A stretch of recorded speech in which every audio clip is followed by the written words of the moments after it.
Feels good to be wearing the Deadpool tee again. I haven't rocked this since I did my spoiler talk for the first Deadpool. I definitely had opportunities to wear it again, but I, for whatever reason, never talked about any of the Deadpool 2 trailers. I'm sorry, guys. I suck at my hobby. But hey, let's finally talk about the movie itself.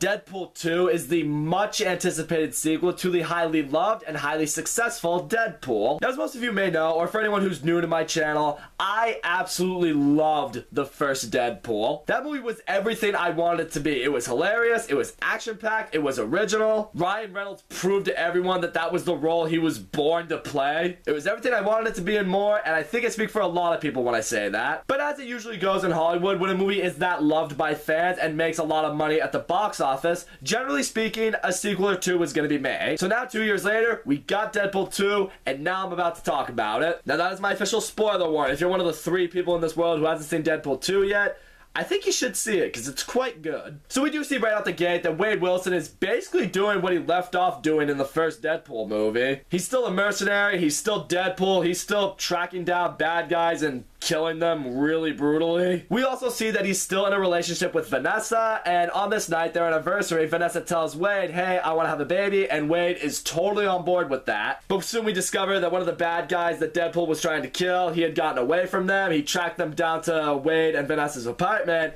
and he storms in, and he kills Vanessa. I mean, of course, Deadpool goes after him, and he kills him, but it still leaves you sitting there like, did that just happen? Then the opening credits for the movie start rolling, and you see very quickly that it's doing the exact same thing that the first Deadpool had done. You know, it's making jokes with the opening credits, it's not taking it very seriously, except here, instead of using, like, you know, oh, directed by an overpaid tool, starring God's Perfect Idiot or something like that, instead, it's going like, did that really happen? Yes, that happened. Oh my god, I can't believe it. You know, it's basically using what the audience is supposed to be thinking in this moment in place of, you know, the producer, director, and actor's names. I guess when I saw the opening credits were doing that, I did laugh. It was funny, but I didn't laugh as hard as I did towards that like I did in the first Deadpool. In the first Deadpool, I saw those opening credits, and I saw the jokes they were making, and I was just like, oh, this movie's gonna be awesome. I was already laughing my ass off. I see them again here, and I still think they're funny, and I am laughing, but just not as hard because, well, I've seen this joke before. It's just the way comedy works. Generally, you could hear a really funny joke that makes you laugh your ass off, makes you die laughing,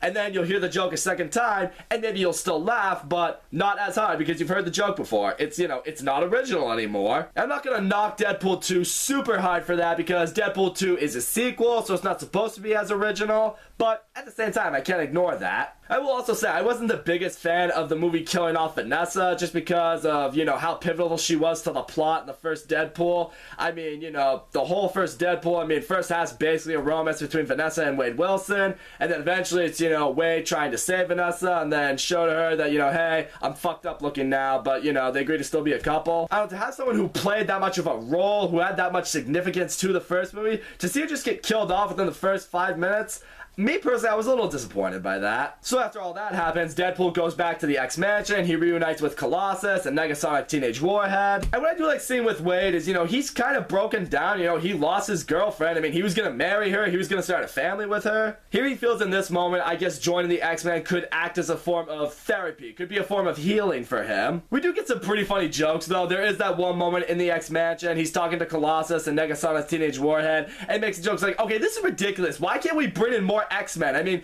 come on, it's the X-Mansion. This is technically in the X-Men universe. I mean, why can't the studio give us more X-Men? And what's hilarious is as Deadpool is giving this rant, one of the rooms behind him, you see James McAvoy as Charles Xavier, you see Quicksilver, you see Beast, you see a few other X-Men here and there, and you know, they're hearing Deadpool complain, and Beast goes and he just shuts the door. I thought that was really smart, and that was really funny. So it's the X-Men, which, you know, includes Deadpool, Colossus, Negasonic, the ones that matter in this movie. They'll get called into action, they go to this orphanage where this one mutant kid is wreaking havoc in this orphanage. This kid's name is Russell, aka Fire Fist, which, you know, means he has the power to control fire. Essentially, the orphanage they're at is like a mutant re-education center, which, you know, is meant to work with troubled mutants, but in reality, this poor kid has been tortured on, he's been abused, and now he's finally fed up, and he just wants to kill the staff in this orphanage, namely the headmaster, because apparently this guy's just really been doing some fucked up shit with him. And Of course, here at Deadpool, you know, he's trying to stop him, which eventually leads to Deadpool killing one of these orphanage staff members, and then eventually Deadpool and Fire Fist,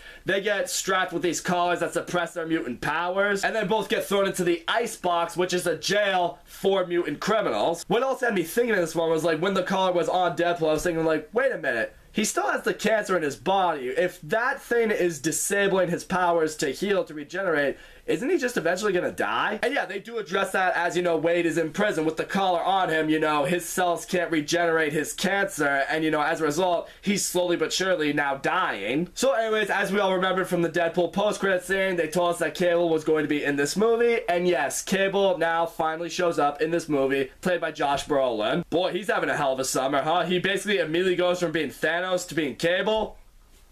It's pretty fucking sweet. I'm gonna say this right now, Cable is an absolute fucking badass. We discover that he is after Russell. He's intending to kill him. He just storms into the mutant prison, and he's literally just taking out anyone who gets in his way. Of course, he gets confronted by Wade Wilson. He starts throwing down with him a little bit. You know, the whole time Wade's just cracking jokes at him. I love that one line, you see it in the trailer, where, you know, Cable goes to stab Deadpool. He's like, "You're a clown," or something like that. And, you know, Deadpool's just like, "God, you're so dark.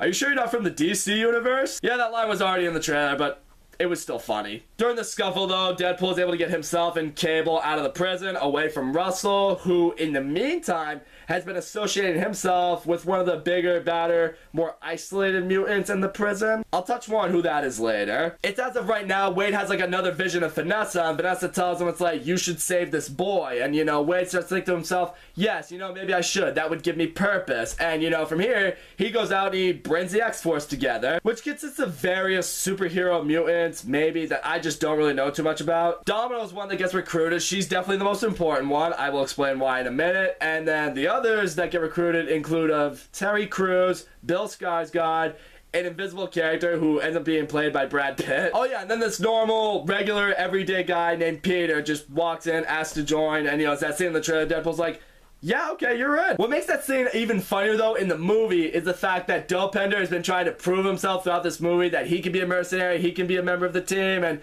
Deadpool and TJ Miller have been all like, no, your place isn't with us, you should just keep being the cab driver. And, you know, when they accept Peter right in front of him, Dopender's just like, "Are you fucking kidding me? Really? Really?" It's like, aw, poor Dopender. But then we get to the plane scene that we also saw in the trailer with, you know, X-Force just leaping out of the plane, you know, because they have to intercept this truck that's going to transport Russell to another prison, and if they get to the truck, they have to free the kid and avoid Cable at all costs, because, yeah, Deadpool saw what Cable did in that prison. They run into Cable, you're fucking dead. Unless you're Deadpool and you can just regenerate yourself and, you know, be immortal.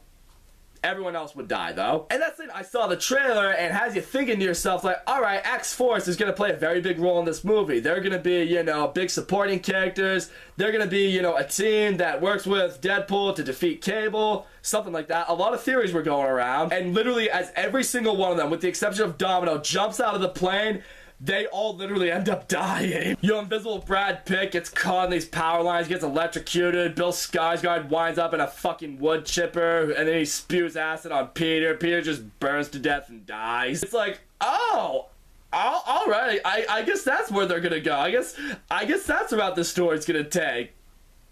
Definitely threw us for a curveball, and, you know, I have no problem with that. And at this point, it's down to Deadpool and Domino, and they're just, you know, in an all-out brawl with Cable at this point. And as this fight's going on, Fire Fist is able to get himself out of the convoy, and he's also able to free the inmate that he was befriending earlier, which turns out to be fucking Juggernaut. Second I saw Juggernaut, I was like, yes, yes, yes, yes. I've wanted Juggernaut to be in a movie so bad. Just really...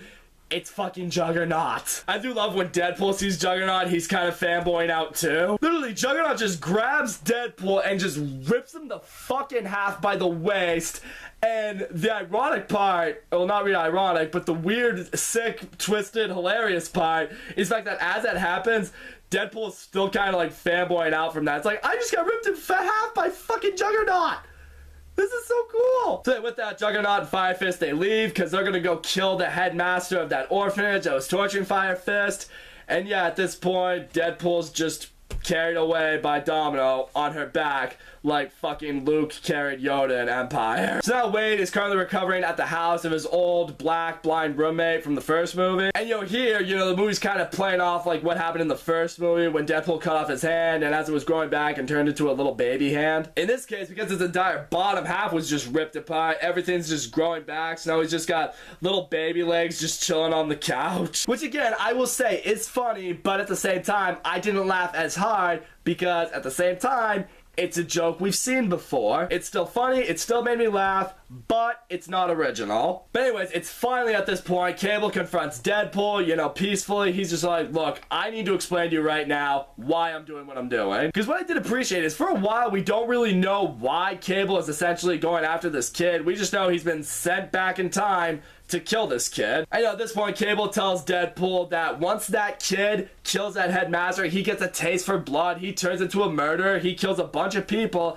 and 2 of the people he kills is my wife and my daughter. I've been sent back in time to when he was a little kid, before that happens, to kill him so it doesn't happen. Which A, was a moment I appreciated because you see that Cable's not necessarily a villain, he's just sent back in time to try to save his family. You really see his purpose, you see that he's trying to do what anyone would do, given the chance and had time travel. And then B, I also thought to myself, hey, wait a minute, isn't that kind of the exact same plot point of Looper? It is a little bit, isn't it, when you think about it? Yeah, I know everyone was thinking about, oh, that's a Terminator plot point. I know, in my mind, Looper was the first movie that came into mind for that, but I don't know, that's just me. And it's at this point, Wade Wilson, he approaches Cable, and he tells him, it's like, okay, look, I get that you want to save your wife and your little girl, but this kid hasn't committed murder yet. He can still be changed. We can still put him on a different path. We can put him on the right path. I can do that. Give me a chance to speak to him. So Deadpool then brings in Colossus to fight Juggernaut as, Deadpool goes into the mansion to try to stop Russell. I do like that right before Colossus and Juggernaut throw down, Deadpool looks at the camera, he's like, big CGI fight coming. And yeah, it was a really big CGI fight, but it was entertaining. I like seeing these 2 giant freaks of nature just throw down with each other. Juggernaut was clearly CGI though, I gotta address that right now. It was pretty obvious. And now it's at this point, Deadpool is trying to talk to Russell. He's trying to just be like, look, this isn't you. I know you want to kill him. He deserves to die, but if you do this, it's not gonna help you in the long run. It's gonna put you on a dark path. Don't do it. Russell, he's still hell-bent on trying to do it because he's all like, no one cares about me. No one would care what would happen to me anyway. Fuck the world. Fuck him. I'm gonna kill him. At this point, Cable's like, look, I've given you a chance. I gotta do it. I'm shooting him. But it's right before Cable does that, Deadpool puts back on that collar that, takes away his mutant powers, and he looks at Russell and he says, I'm gonna show you that people care about you. And he leaps in front of Cable just as he attempts to shoot Russell, and Deadpool gets shot. It's actually a surprisingly emotional moment. I mean, you see Deadpool and he's laying there, he's dying, and you see it in Russell. He just starts crying. He looks at him. It's like, you just sacrificed yourself for me. And it's here. Russell does see that, people do care about him, that people do want him to go on the right path. Even right here, Cable's kind of blown away by it. He just looks at Deadpool. It's like, you just gave your life for this kid. And yeah, Deadpool's now laying there. He's dying. He's saying his goodbyes to everybody. It's an emotional moment, but there's still some humor being thrown in there. Particularly with Colossus. He looks at Colossus like, I'm gonna miss you, big guy. Say fuck for me. Come on, just say fuck for me just one time. Just one time. And Colossus says fuck. And Deadpool's just like, wow, enjoy hell, you piece of shit. I gotta say though, what I didn't really love too much about the scene is the scene with Deadpool dying. It does kind of go on for a little while. Like, there are a few various moments. You see him just laying back. His eyes are kind of going blank. You think he's dying. But he's like, nope, I'm not dead yet. Hang on, just give me a little more time. Just wait. Let's try it again. Oh my god, this is taking fucking forever. I did laugh at the fact that Deadpool did acknowledge this was taking way too long. This was getting really drawn out, but I don't know. I still can't ignore the fact that it was a little bit drawn out. So finally at this point, Deadpool dies, and he's finally able to reunite with Vanessa officially in this, afterlife form of their apartment that he's been experiencing. And we see right here, back in reality, that, Cable, now sees that, this did in fact put Fire Fist on the right path, because he sees the little teddy bear that he had from his daughter after she was killed. It turns back to normal, it's not like destroyed or anything anymore, which, allows him to say, it's like, oh, okay, this did work, my family lives. On his time travel device, he had one more little, charge on it that was supposed to get him back home. Instead, what he decides to do is he turns back time to shortly before Deadpool was killed. And it's even in this moment, Wade Wilson is still in that afterlife with Vanessa. They've embraced, and Vanessa tells him it's like, it's not your time to come here yet. You need to go back. Soon you will be here with me. Again, another emotional moment. I'm just like, damn!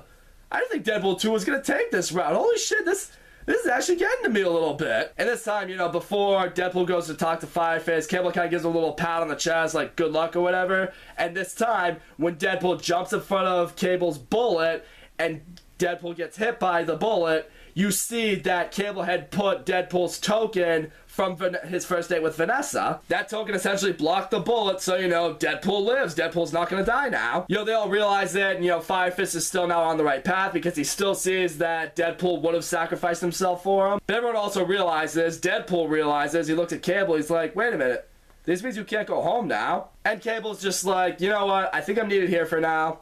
I'll stick around. Which means in Deadpool 3, we will officially see him as Deadpool's sidekick. Can't wait for that. So they're all walking away. They just leave the headmaster for, you know, whatever. You think he's gonna survive and get away with it. But out of nowhere, Dopender shows up and just runs his ass over with the cab. And he's all just like, yeah, fuck yeah, I proved myself.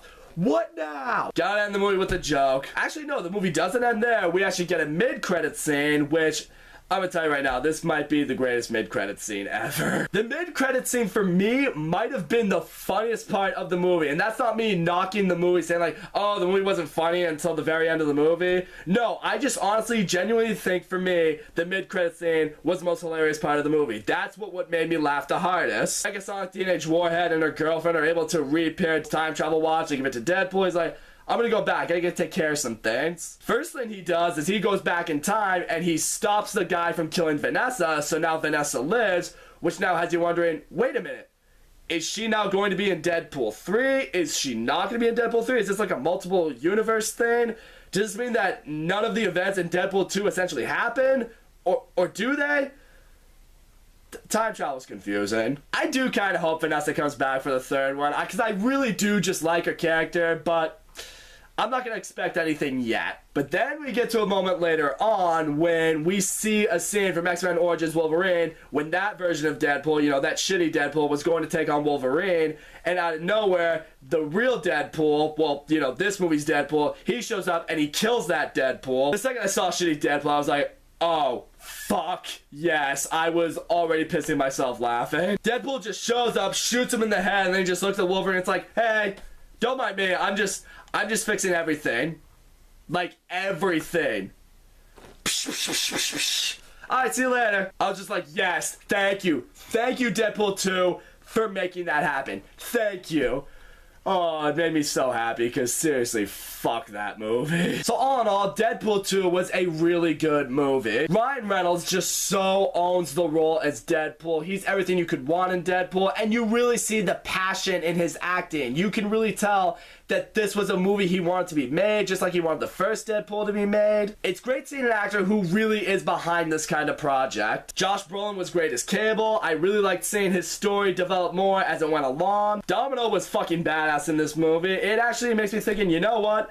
Maybe luck is a superpower. The comedy in this movie is funny. The action in this movie is a great time. The movie has a very surprising amount of emotion that I really was not expecting. My flaws with this movie, however, are it does suffer from some sequelitis. As I said, the movie kind of reuses some of the jokes from the first movie, so the jokes we see in this one, they're not as funny. The movie's also just not as original as the first Deadpool movie. I mean, part of what made the first Deadpool movie awesome as it was, is the same reason to why the first Avengers movie was as awesome as it was. It happened. We had been asking for a Deadpool movie for so long, and we finally got the hints that it was going to happen, and then it happened, and it was amazing. It was everything we could have wanted. And the fact that we had never experienced a superhero movie like Deadpool before, it just made Deadpool special. I gotta tell you, seeing the first Deadpool for the first time, I was literally falling out of my chair from laughing for basically 90% of the movie because I had never seen that level of meta humor and fourth wall breaking before in the movie. Not to that level anyway. Here, when I see the meta humor and the fourth wall breaking, it's still funny. I still laugh. There were definitely a few moments that had me laughing pretty hard. I just wasn't laughing as hard at some of the humor in this movie as I wanted to, especially when they really reused some of the old humor from the first movie. This movie also does feel a little crowded in certain points. I mean, the first Deadpool was a very simple premise, you know. He wants to, you know, recover from his cancer so he can live a life with his girlfriend.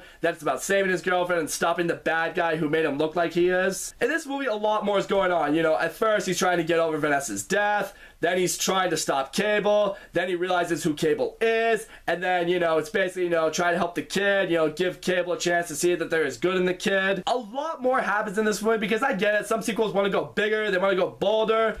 That doesn't always mean it's best for the movie. I still enjoyed the storylines and the new characters in this movie. I can't ignore the fact that it did feel crowded. And in the end, although I don't feel Deadpool 2 is as good as the first Deadpool, I still had a great time with this movie. It was funny, it was action-packed, and for me, it was a proper sequel for Deadpool. Wasn't necessarily better than it, but it was a good sequel. I can happily say I am not sick of these Deadpool movies yet. I want there to be a third Deadpool. I know there's going to be a third Deadpool. And I can't wait to see that. So that's all I gotta say, guys. Thank you so much for watching my video. Don't forget to leave a comment, like, subscribe. I will see you all next time.